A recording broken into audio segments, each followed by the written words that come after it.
Arte, letras, história, filosofia, religião, ciências. O Estado da Arte. Essa edição é oferecida pela CPFL Energia e pelo Ministério da Cidadania. Seja bem-vindo. Olá, Gilgamesh nasceu há um tempo, mais de 2.000 anos antes de Cristo e quase 2.000 anos depois. Após seu reinado na cidade de Uruk, na Mesopotâmia, foi praticamente inexistente para nossos ancestrais desde os tempos de Moisés ou Homero até o século XIX, quando sua história, cunhada em tabletes, foi exumada dos escombros da antiga Nínive, hoje no Iraque, e decifrada em Londres. Apesar de não ser o primeiro fragmento literário nem narrativo, pela sua potência e amplitude, ela foi consagrada como a história mais antiga do mundo.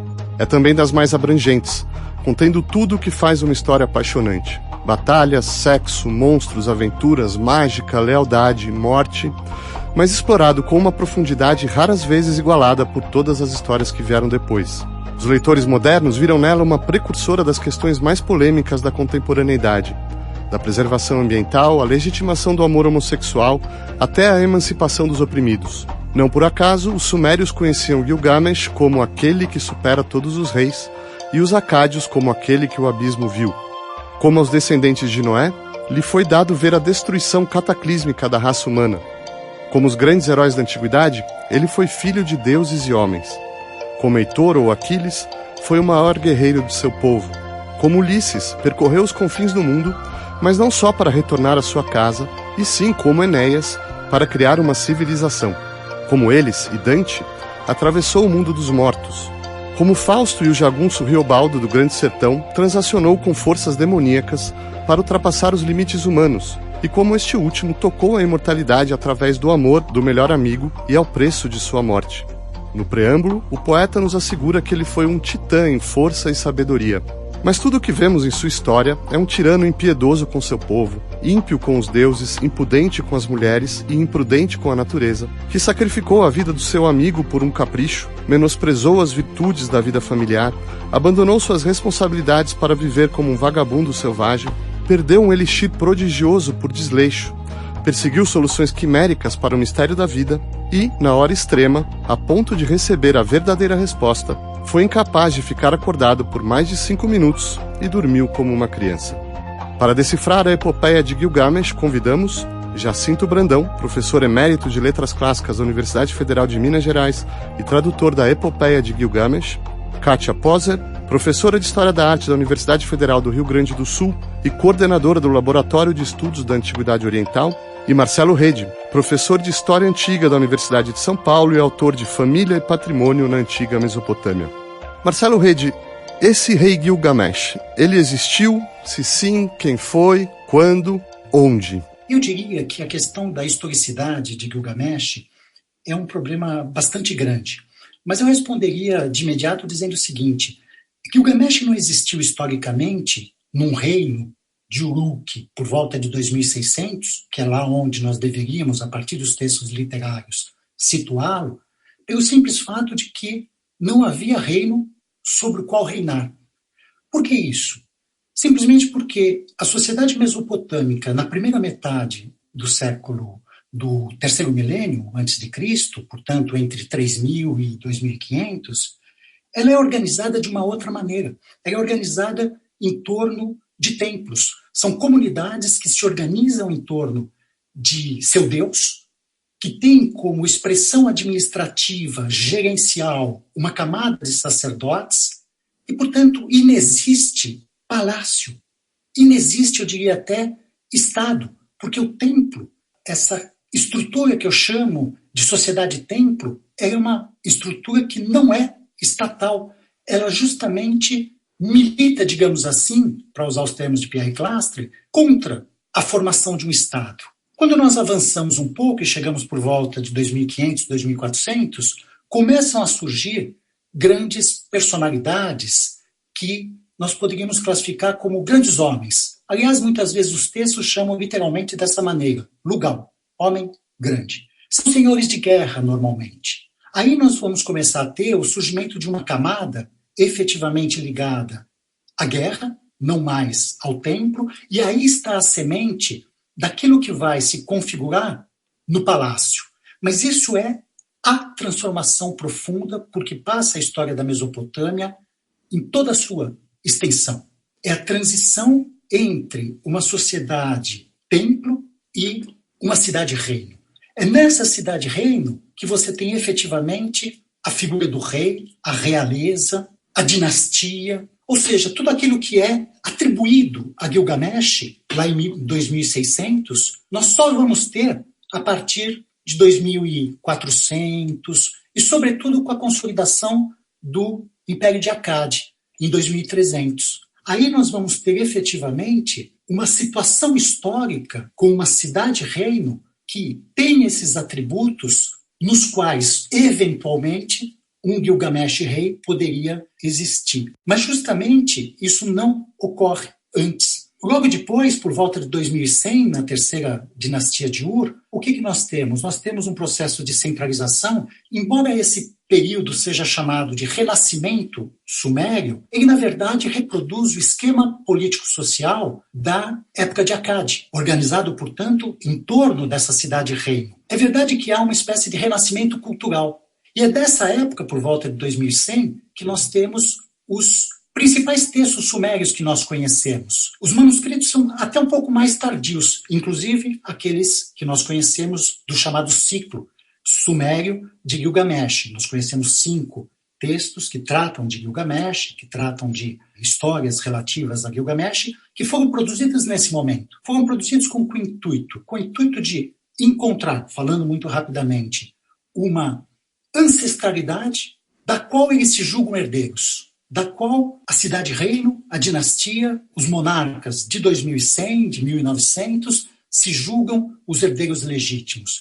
Então, grande parte dessa literatura cria uma ancestralidade régia, real, que não existe. Ela projeta no passado. Portanto, ela é, nós podemos dizer, em termos de uma pesquisa atual, uma projeção memorial, uma construção memorial. Gilgamesh é isso. Gilgamesh é um rei que é uma construção memorial. E é aí que está a sua historicidade, não num suposto Gilgamesh que nós teríamos de situar por volta de 2600. Perfeito. Agora, Jacinto, você pode definir, então, quais eram as feições desse Gilgamesh? Qual era a figura? Porque a gente sabe que ele era objeto de cultos e você tinha uma série de lendas circulando. Quer dizer, a época em que o épico é composto pelo suposto autor Sinlek Unini, qual era essa figura do Gilgamesh que estava ali nesse ideário cultural da Mesopotâmia? Bom, eu acho que, como o Marcelo terminou, essa figura é uma figura de referência memorial que vinha sendo trabalhada já pelo menos desde o século, objeto de literatura, pelo menos desde o século XXI a.C. Os primeiros poemas são de um rei as primeiras referências, né, literárias, do Shulgi, que era rei de Ur nessa época. Depois nós temos esses poemas com episódios isolados. Na sequência que vem é que nós encontramos, então, já em Acádio, não em Sumério, as narrativas longas com vários episódios, retomando inclusive esses episódios que existiam em Sumério. O mais famoso, provavelmente, é a luta contra o Uaua em Sumério, ou Umbaba em Acádio, que era o guardião da floresta de cedros. Também o episódio do assédio, né, vou dizer de um jeito atual, do assédio de Star, da deusa Star, que propõe casamento ao Gilgamesh. Esses episódios eles vão formando essa figura de um herói que é polêmica. Talvez toda figura de herói, pelo menos os bons heróis, são polêmicos, né? Porque tem um lado de violência, tem um lado de força, tem um lado, você mesmo falou no início, né? A forma como é descrito que ele atuava em Úrquico, excessivo. Aliás, o herói é sempre excessivo. E tem o lado, no caso da Vulgata, né, da versão clássica do Sinlek Unini, atribuída ao Sinlek Unini, tem essa aquisição de sabedoria. Que termina, então, nós podemos pensar que, com esse viés que esse poema tem, o poema aí do século, então, 13, 12 a.C., ele poderia ser incluído no grande conjunto chamado de literatura sapiencial do do Oriente Próximo, né, de que há vários exemplos. No final, a imagem principal que passa é essa imagem de sábio. Agora, também é uma figura profundamente ligada à cidade. A vida, o poema, ele trabalha o tempo todo com isso. A vida humana plena, ela acontece na cidade. Quer dizer, então é um herói ligado à cidade, não é um herói de fora da cidade. Mesmo que ele ande pelos 4 cantos do mundo, o poema termina com a descrição de Uruk, como comentou, como ele havia começado. Perfeito. Kátia, então até para a gente poder explorar em detalhe cada um desses temas e desses episódios, desse herói ou anti-herói, você poderia resumir para o nosso ouvinte o enredo, né, bem sinteticamente, para depois a gente ir por partes? Então, vamos tentar ser bem sintéticos, porque é uma história longa, não é? São mais de 2.000 versos. Mas então, esse primeiro tablete, né, ele foi escrito então em num suporte de argila, né? O primeiro tablete, ele vai apresentar o Gilgamesh como o maior dos reis e tem uma qualidade aqui muito importante. Gilgamesh é apresentado como sendo 1/3 divino e 2/3 humano, né? Então isso é um dado importante, ele é filho da deusa Ninsun com um rei, né, o Lugalbanda. Ainda nesse início, também se fala da criação do Enkidu, que seria, digamos, o antagonista do Gilgamesh nessa história, né? Enkidu, então, é criado por uma deusa, as mulheres são as responsáveis, digamos, pela confecção desses seres, molda na argila e o deposita na estepe, onde ele vive com os animais selvagens como um homem primitivo.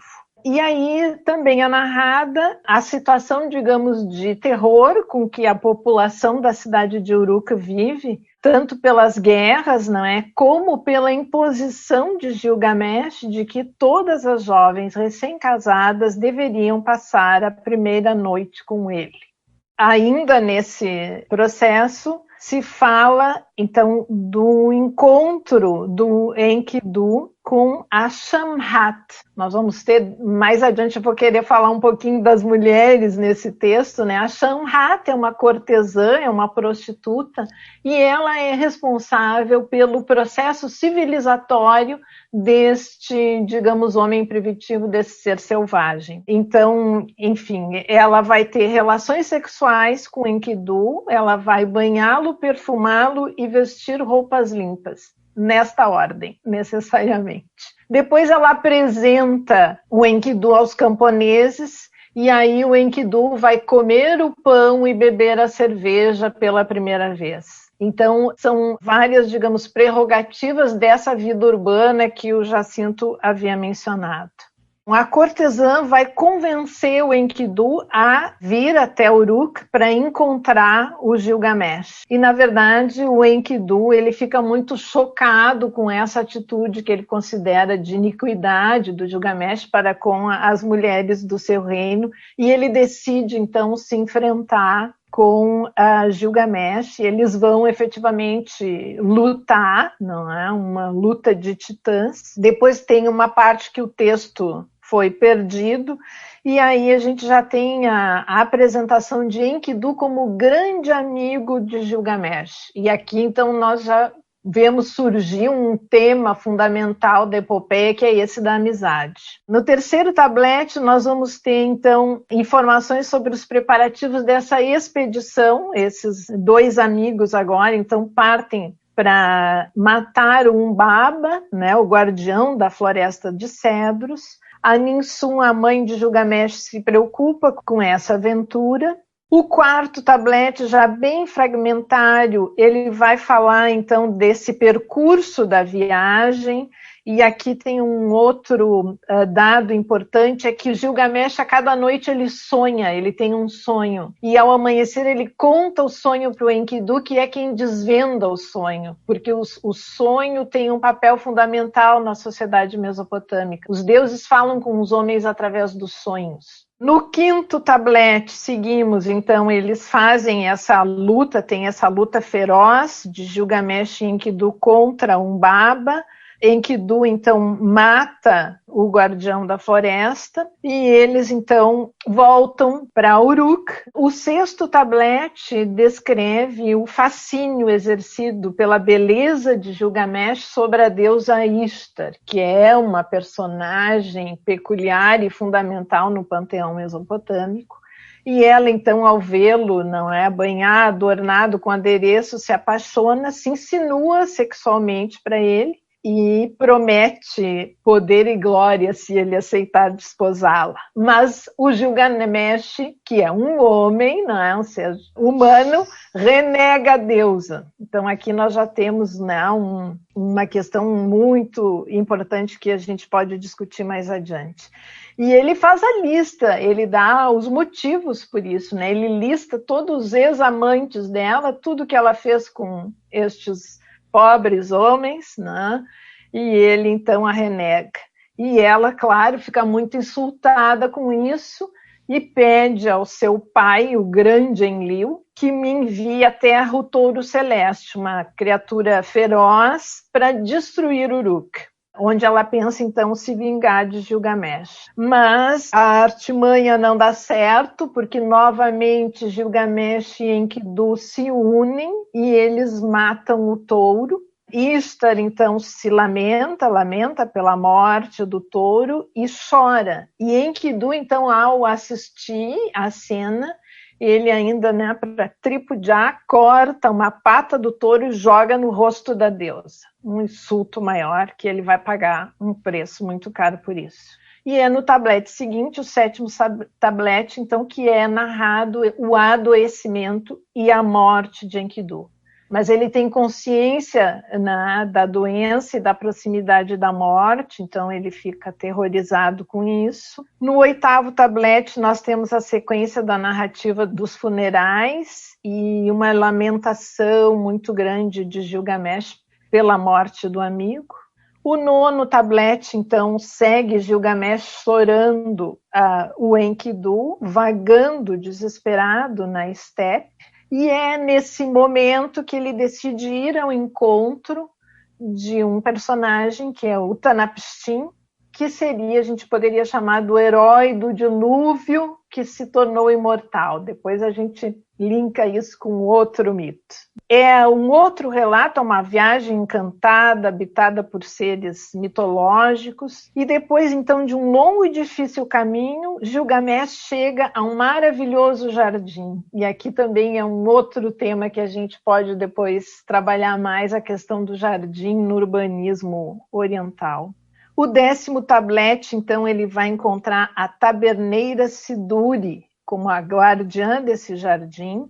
Ele vai estabelecer, enfim, um longo diálogo com ela e ela, então, permite e indica como chegar até o Utanapishtim. Então, Gilgamesh encontra o Utanapishtim e ele pergunta, ele questiona sobre a questão da imortalidade, como pode o Utanapishtim ser um homem e, portanto, imortal.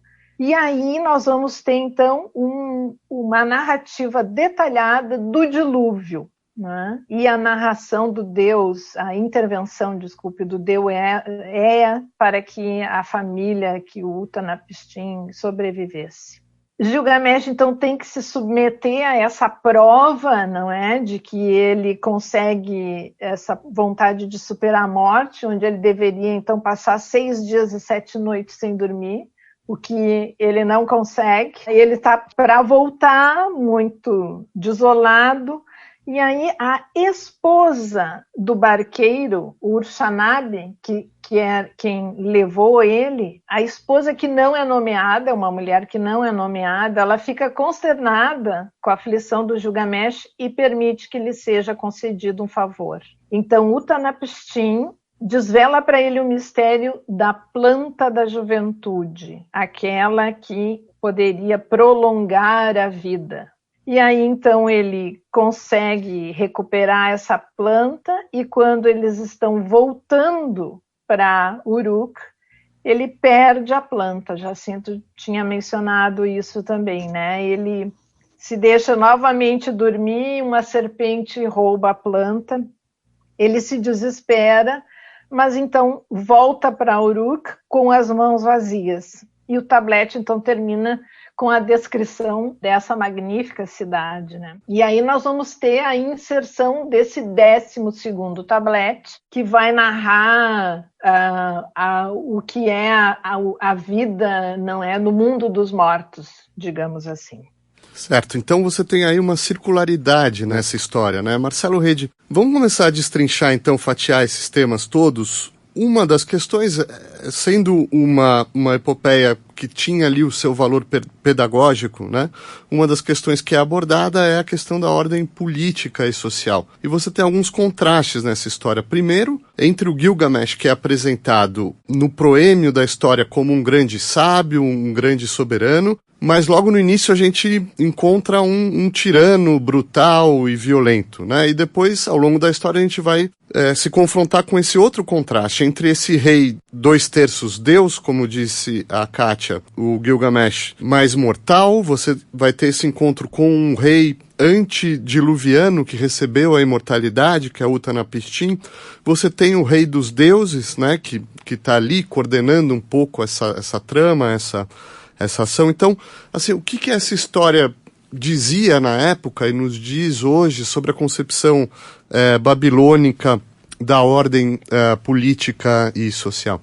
Veja, a minha resposta só pode ser na sequência daquilo que eu havia dito antes, no seguinte sentido: Gilgamesh são vários textos.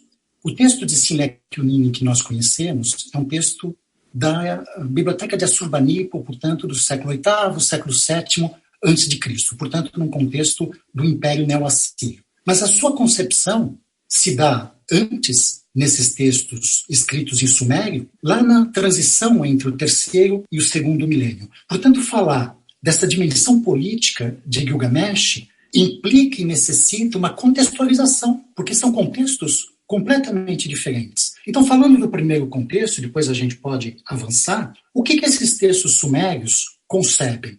Eles concebem várias histórias de heroicização, eles atribuem a realeza. Gilgamesh é construído como um rei. Ele é uma figura extremamente ambígua, porque, como a Kátia narrou, ele concentra na sua pessoa desde a opressão sobre a população de Uruk, até mesmo o assédio, eu diria até o estupro, o direito de primeira noite, como se diz, não é? Em relação às esposas, antes mesmo que os maridos a conheçam, como nós dizemos. Não é?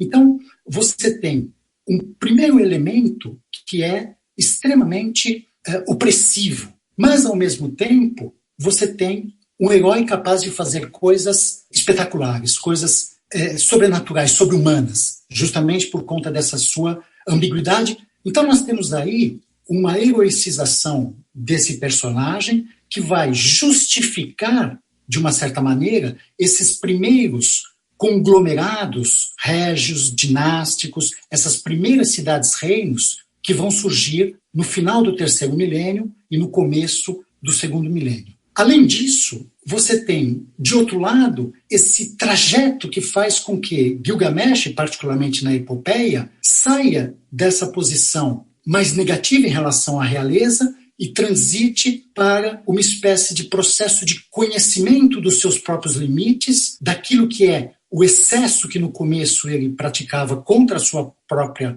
população e que impõe a ele o limite do mortalidade. Por isso é que eu digo sempre que Gilgamesh, falando da epopeia, é o resultado final de um processo extremamente longo e complexo de produção de um texto. E nesse processo longo e complexo, nós temos o afluxo de pelo menos duas correntes. De um lado, uma corrente que criticava a realeza, que procurava impor limite à realeza, como nós tínhamos, aliás, em outros textos, toda a tradição referente aos reis de Akkad, por exemplo, não é? Sobretudo Naram-Sin, que é pintado em cores extremamente negativas. Por outro lado, você tem um texto que justifica e até mesmo heroiciza esse ancestral real, esse ancestral régio. Portanto, não é preciso pensar a epopeia, que é o produto final desse trajeto de manuscritos, né, de várias histórias que foram sendo confeccionadas, como uma obra que tenha uma homogeneidade, que tenha um sentido unívoco. Ela guarda dentro de si essa ambiguidade? De um lado, valorizando a realeza, de outro lado, mostrando os seus excessos e os seus limites. A questão da imortalidade, sobretudo, ela joga nessa equação. Agora, Jacinto, nesse processo de desenvolvimento, de humanização talvez até do herói, ou de resolução dessas ambiguidades, o povo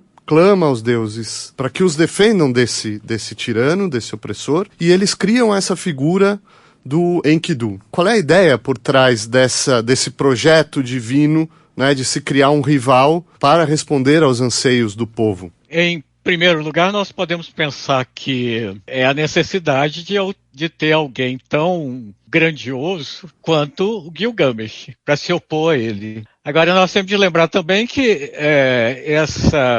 esse recurso narrativo, né, de um herói ter um companheiro que participa das ações heróicas, ele aparece também em outros textos. Não são textos tão da época da própria composição do poema, mas são textos posteriores. E digamos que é um recurso, eu vou fazer agora uma leitura poética do texto. Ele é um recurso para produzir história. Nós temos de pensar isso também. Isso é uma história que está sendo contada. É interessante que nos relatos sumérios, o Enkidu, ele é servo do Gilgamesh e não amigo. Então tem uma mudança quando nós chegamos nos relatos acádios, que vem esse processo de paridade. É principalmente isso, precisa de ter um par. Aliás, isso está dito quando, nos sonhos que o Gilgamesh tem, a mãe dele, a Ninso, ela interpreta que está vindo um companheiro, que vai ser igual a ele. Essa construção ela é um passo importante para a continuação da narrativa.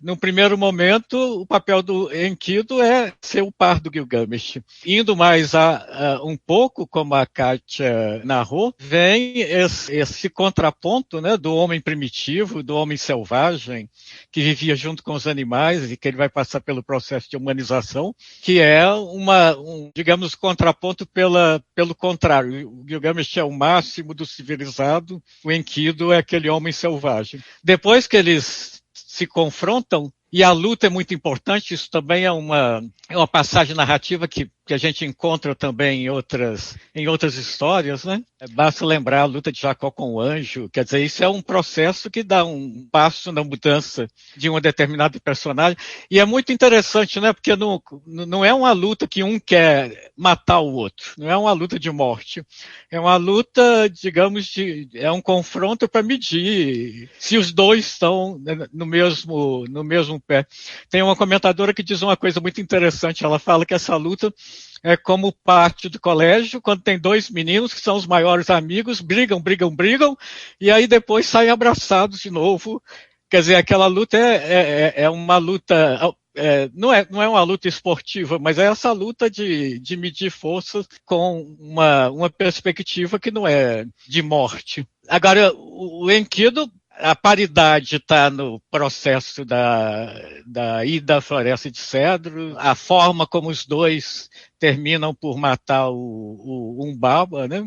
Gilgamesh corta a cabeça, o Enkidu está lá em volta. Depois com o touro do céu, tá? O Enkidu segura o touro, o Gilgamesh enfria a faca no pescoço.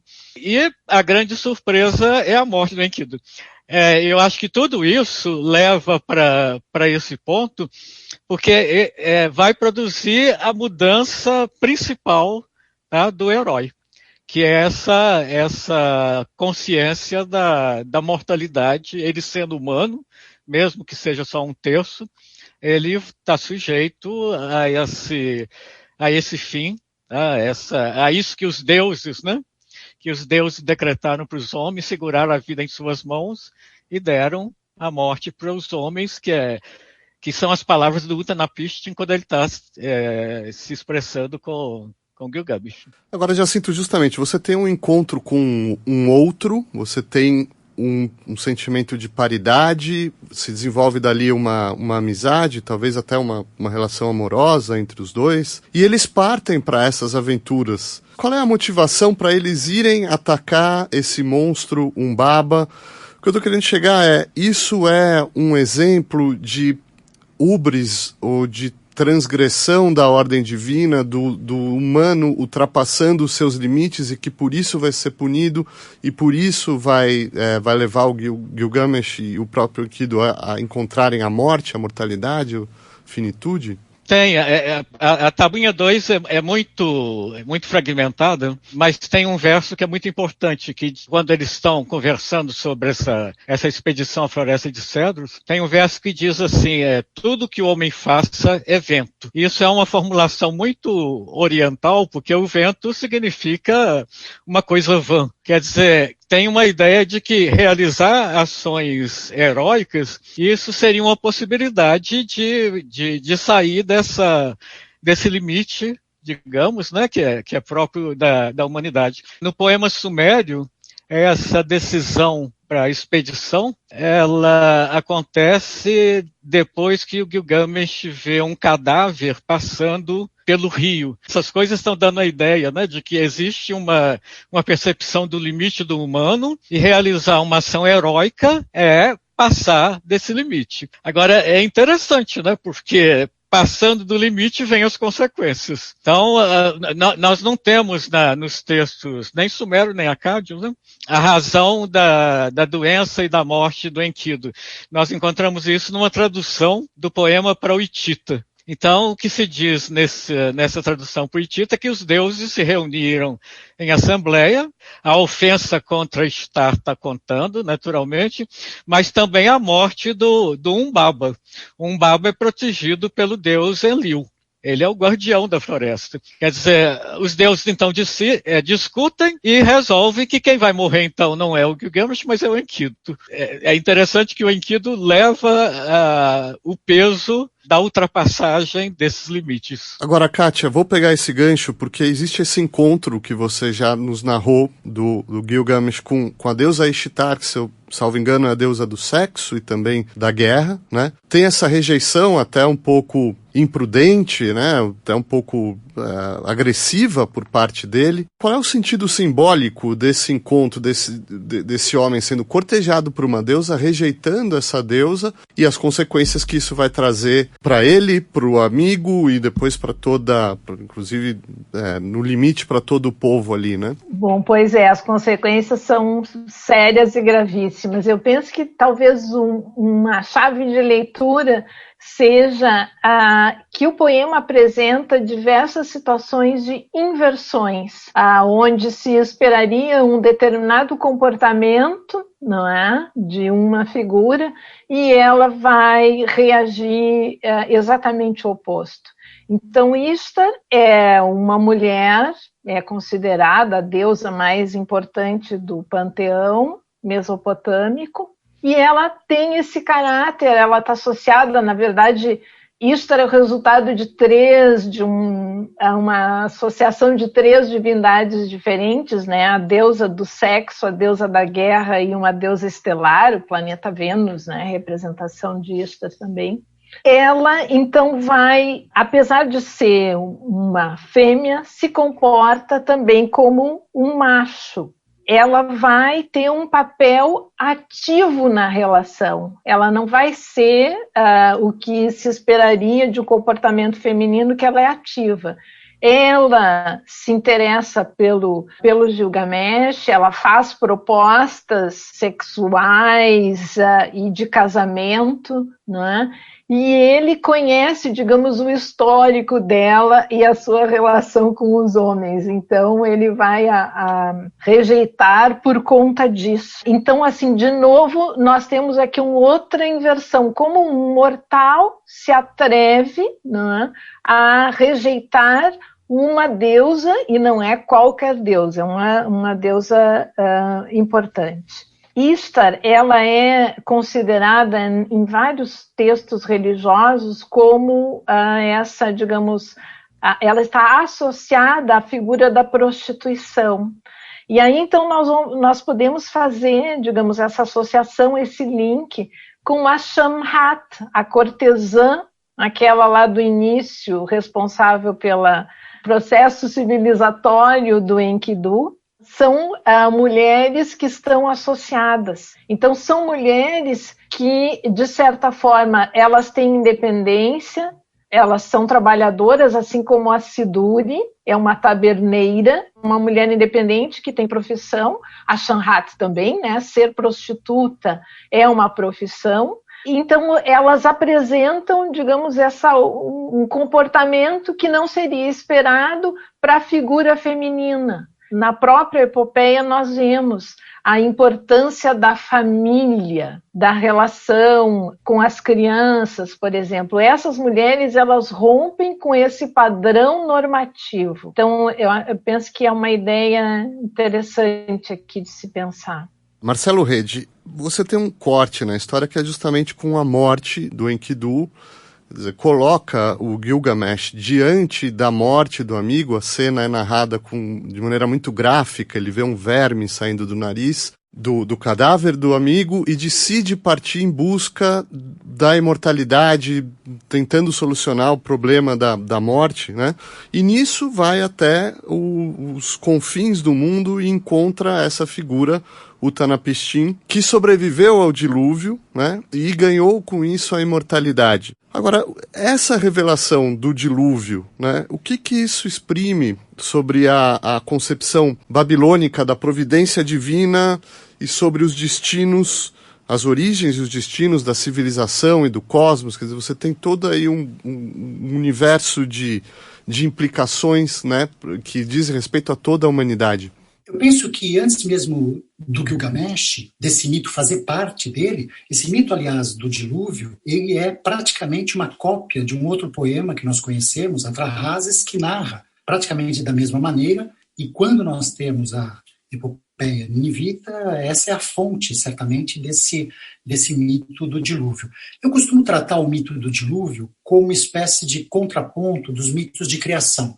Os mitos de criação supõem a organização do cosmos, a cosmologia dos deuses, do universo, a antropogonia, a criação do homem. Elas são narradas, tanto uma como outra, de maneiras diferentes nas tradições mesopotâmicas. Não existe uma narrativa unívoca. Os deuses criaram o homem, a humanidade, o homem nesse sentido, mas há sempre alguma coisa que paira, que é a finitude, que é a possibilidade da reversão, que é a possibilidade de tudo ser destruído. O dilúvio representa isso. O dilúvio representa um arrasamento completo de toda a criação dos próprios deuses, que muitas vezes, em alguns textos, chega a chocar os próprios deuses. Os deuses se veem numa situação desesperada, em alguns textos, quando o dilúvio ocorre. No caso específico da epopeia de Gilgamesh, o dilúvio, de uma certa maneira, vem na sequência daquilo que o professor Jacinto disse em relação a Enkidu. A figura de Enkidu é fundamental porque ela marca um ponto de inflexão na narrativa. É aí que, ao contrário, aliás, dos poemas sumérios, que Gilgamesh se dá conta da sua mortalidade e que ele busca, então, a imortalidade. E o dilúvio é a resposta negativa a isso. A história do dilúvio, a história de Utnapishtim, é mostrada como um único, não reproduzível. É alguma coisa que não está ao alcance de Gilgamesh. Portanto, aí nós temos novamente na narrativa um ponto de inflexão extremamente importante. Porque a partir daí, a partir daquilo que Kátia lembrou, da perda da árvore, da planta da eterna juventude, etc., ele perde todas as chances dessa imortalidade. É aí que, efetivamente, ele se torna maduro, digamos assim. Ele começa como um rei impetuoso, como um rei opressivo, etc., e termina essa jornada, como o Jacinto havia lembrado, como uma espécie de sábio, sereno, esperando a morte, que não acontece, inclusive, na própria epopeia de Gilgamesh. Não é? Existe um texto sumério que narra a morte de Gilgamesh, mas na epopeia em si, ela não acontece. Eu vejo o dilúvio como uma espécie de ponto de inflexão da narrativa e, ao mesmo tempo, como um paralelismo da própria sorte, da própria fortuna de Gilgamesh. Certo. Agora, Jacinto, então o que a gente sabe sobre as reverberações e ramificações e frutos desse épico e do culto a Gilgamesh na cultura, na educação e na moralidade da Babilônia? Quer dizer, o que essa história representava e representou depois para esse povo? Qual era a mensagem? Como eles a recebiam? Se nós considerarmos o conjunto dos textos, desde os primeiros textos sumérios, a primeira observação é como é uma tradição longuíssima. São 2000 anos em que essa história foi contada, e contada por escrita. É uma tradição escrita desde os poemas sumérios. E eu sempre digo para os meus alunos, né, a gente fala 2000 anos, a gente vai perdendo a perspectiva do que isso significa.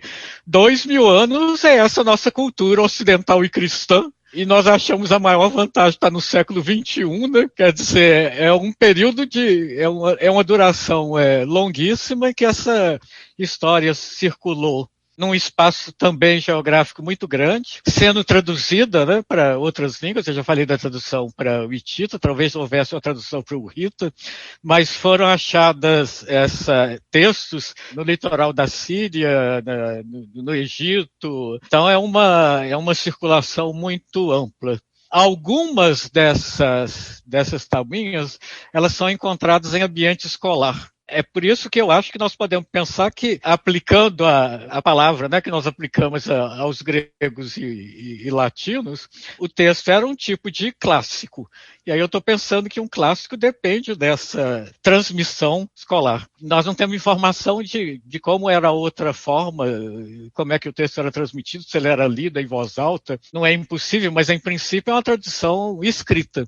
Quer dizer, é uma cultura também que já tinha, quando na passagem do fim da antiguidade, ela já tinha 3.000 anos de tradição escrita. Agora, o que eu acho muito surpreendente, tá? E aí eu estou pensando nas figuras, tá? No Gilgamesh e no Enkidu. Essas figuras heróicas que tiveram tanta difusão, elas tenham depois desaparecido completamente. Porque a gente encontra nos livros de Qumran, né, do Mar Morto. Então nós encontramos o livro dos gigantes, tá? Tem um tal de Gilgamos, que poderia ser uma corruptela do Gilgamesh. Tem um que poderia ser relacionado com um Baba, com o Wawa. Mas isso sumiu. Eu acho que dá uma perspectiva para a gente muito importante de quanto a escrita é fundamental em difusão de cultura.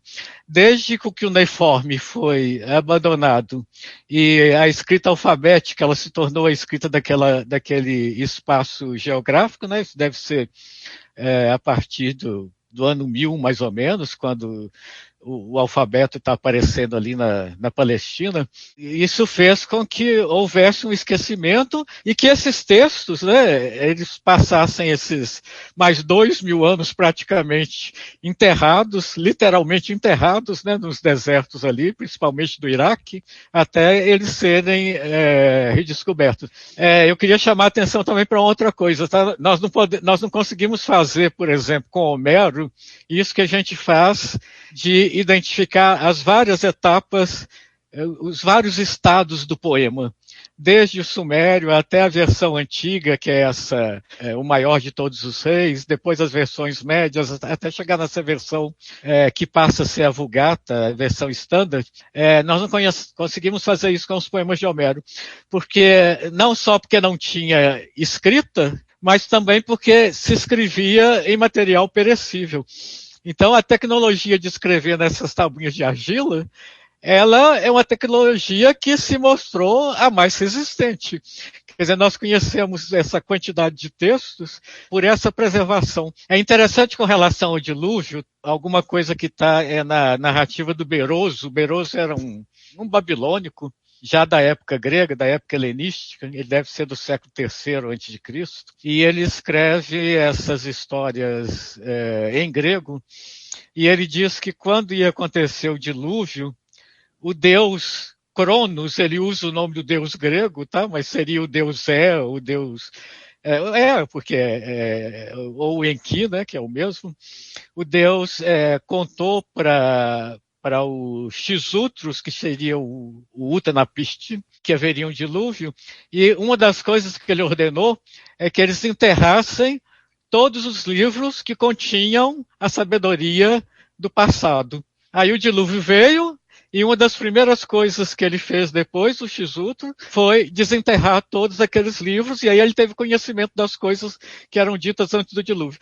Eu estou dizendo isso para mostrar como essa perspectiva da importância do texto escrito, a importância desse material mesmo, existia de uma forma muito forte nesse contexto todo sumério, nesse contexto mesopotâmico. Agora, Marcelo Rede, antes desse eclipse da redescoberta, por si só fascinante, no século XIX, uma pergunta sobre a reverberação do texto ou das histórias no universo semítico e, eventualmente, no universo grego. A gente tem, no mínimo, um paralelismo impressionante aí do dilúvio, mas existem vestígios de outros encontros ou de repercussões desse texto em obras que a nós são mais familiares, como a Bíblia, e depois também todos os ciclos épicos gregos, Homero, quer dizer, eles foram, de alguma maneira, influenciados por esse texto? Existe vestígio disso? É difícil sempre falar de uma influência, porque isso implica, de uma certa maneira, um difusionismo que, às vezes, no contexto é mais fácil de se perceber, de se conceber, como, por exemplo, os contatos entre o momento em que uma população fabrica os textos que hoje nós chamamos de Bíblia, mas mesmo antes, não é? Nos séculos anteriores, os contatos entre a Mesopotâmia e a região sírio-palestina, incluídos o reino de Judá, o reino de Israel, eram muito próximos, até por questões de conquista. É o Império Assírio que destrói o reino de Israel, e depois o Império Babilônico que destrói o reino de Judá. Então, tudo isso, no caso específico da Bíblia, é facilmente explicável, suposto, mas dificilmente nós conseguimos ver como o processo se dá. Agora, quando você faz uma comparação minimamente textual, o caso que você citou é clássico, porque no caso do Gilgamesh, a influência mais direta foi justamente sobre a narrativa do dilúvio em Gênesis capítulos 6 a 8. Então você tem os mesmos tópicos, organizados da mesma maneira, exatamente na mesma ordem, inclusive com particularidades extremamente interessantes. Por exemplo, é a única passagem da Bíblia em que nós vemos uma forma de sensorial no sacrifício, no momento do sacrifício, uma forma tão sensorial de Yahvé. Se diz, depois do dilúvio, que ele sorve a fumaça ou os odores, né, o perfume do sacrifício apresentado por Noé. Exatamente como isso aparece no Atrahasis e no Gilgamesh. Em nenhum outro momento da Bíblia Deus aparece tão sensual em termos olfativos, não é? Ele simplesmente sorve aqueles perfumes. Então, muitas vezes, até no detalhe que essa influência é vista. Não é? Agora, por outro lado, é preciso pensar que cada contexto adapta a sua realidade própria, as suas intenções, um texto anterior que lhe serve de base, eventualmente, de inspiração. Que a razão do dilúvio, na Bíblia, é o desvio. A razão do dilúvio é a depravação. A razão do dilúvio é não se fazer a vontade da divindade Yahvé. E aí o dilúvio aparece como a possibilidade de salvação desta humanidade na pessoa de Noé. Outra coisa que não existe é a consequência, que no caso bíblico é a aliança, mas não aparece nada absolutamente parecido com isso nos textos mesopotâmicos. Então, no caso bíblico, você tem aí uma primeira aliança, não é? A aliança com Noé, porque depois tem a de Abraão, depois tem a de Moisés. Essa aliança, essa berit, né, como se diz em hebraico, com Noé, é a aliança mais ampla que Yahvé estabelece com a sua outra parte. Porque depois a coisa vai afunilando em Abraão e a sua descendência, e afunilando mais ainda quando se tem a aliança com Moisés, no povo eleito, excluindo o restante. Aí nós vemos o exclusivismo mosaico funcionando.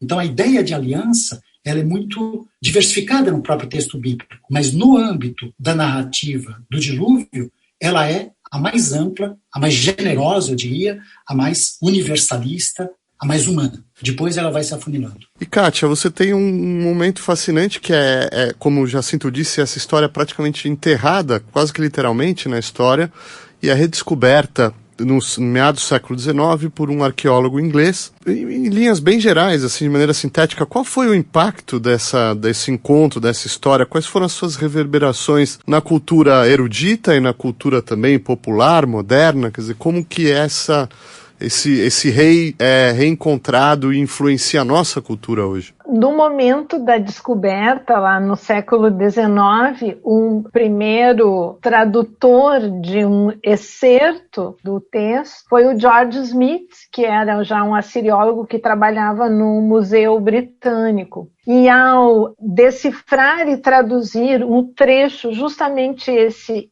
que o Marcelo estava se referindo aqui ao dilúvio, pela primeira vez é identificado no mundo dito ocidental a narrativa do dilúvio fora do texto bíblico. Isso causou uma comoção, digamos, internacional, não é? Ele foi para congressos científicos, a sociedade asiática, falar da sua grande descoberta. E num primeiro momento, mesmo o mundo, digamos, científico da época, não estava preparado para essa grande descoberta. E ela foi rechaçado, foi tido como um impostor e que ele teria adulterado o documento, porque o mundo, no século XIX, não estava preparado para receber, não é, essa narrativa de fora do contexto bíblico. Então, nós vemos aqui, né, uma herança muito grande, muito pesada, por parte dessa concepção judaico-cristã aqui dominando. Felizmente, não é? Esses tempos mudaram e houve sim a gente pode ter quase o reverso da moeda, né? Um interesse enorme pelo mundo dito asiático, né? Nós vamos conhecer, não só na literatura, como nas artes, na ópera, por exemplo, uma chamada escola orientalista,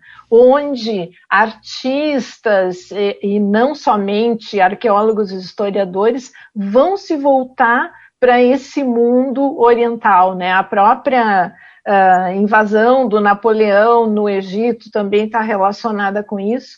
Então vai haver um certo redescobrimento dessa cultura oriental e vai se perceber, enfim, a sua riqueza, a sua capacidade de inovação, a sua erudição, né? E que ficou um tempo, digamos, perdida. Certo. Podemos fazer uma rodada final aqui, se cada um puder fazer uma conjectura, talvez, e muito curta, em 1 minuto aí para cada um, mas para a gente tentar entender qual é a grande mensagem do texto, na opinião de vocês, o que Gilgamesh tem a dizer ao homem contemporâneo, qual é a singularidade dessa obra no cânone universal, qual é o seu grande legado para a cultura mundial. Eu coloquei aí uma série de perguntas, mas vocês podem escolher aí para fechar cada um. Jacinto? É uma pergunta difícil. Eu pensaria assim, tem um processo de apropriação, principalmente da cultura ocidental, do poema. Então é muito comum agora a gente dizer que esse é o primeiro texto literário da humanidade, não é o primeiro texto literário da humanidade, que esse é o primeiro herói. E pensar que ele é um antecedente dos heróis gregos, que são os familiares para a gente. Agora, eu acho que o principal legado é dar para a gente uma perspectiva de alteridade. Quer dizer, isso que a gente chama de Oriente e que a gente joga como sendo inculto, como sendo bárbaro, violento, quer dizer, nós estamos recebendo um texto sensacional, um texto maravilhoso, e essa apropriação muitas vezes se faz quando diz assim, é o primeiro texto da nossa literatura, eu pergunto assim, nossa qual? Literatura ocidental não é, ele é oriental. Literatura moderna não é, porque ele é antigo. Ele tem uma dupla condição de alteridade que eu acho que tem a possibilidade de mexer muito na cabeça da gente. de tirar a percepção que muitas vezes nós temos que o mundo gira em torno do nosso próprio umbigo. Marcelo Rede? É sempre possível, a partir de um texto, seja ele qual for, e sobretudo um texto tão belo e tão complexo como é o caso de Gilgamesh, pensar questões, digamos, de valores universais. A imortalidade, a mortalidade, a vida, a amizade, a questão da alteridade, do outro, o que supõe a identidade, a questão da memória que fica e daquela que se apaga, porque todo processo memorial é também um processo de amnésia, um processo de esquecimento. Tudo isso é possível e tudo isso já foi bastante feito. Eu, para me desviar um pouco desse caminho que já está um pouco batido, eu diria o seguinte: me parece que Gilgamesh é sobretudo uma reflexão sobre o poder. Voltando àquilo que eu havia plantado, digamos assim, no início. Ele é uma reflexão que permite pensar no poder, pensar o excesso de poder e a moderação desse poder em um contexto histórico específico. Gilgamesh é rei, mas ele não é Deus. Nós estamos aí, só para finalizar, num contexto completamente diferente daquele do Egito, em que o faraó é uma figura divina. A realeza exercida pelos reis mesopotâmicos é divinizada, é de origem divina, mas não a própria pessoa do rei. Nós tivemos casos muito pontuais de divinização da pessoa do próprio soberano na Mesopotâmia, mas eles foram absolutamente excepcionais.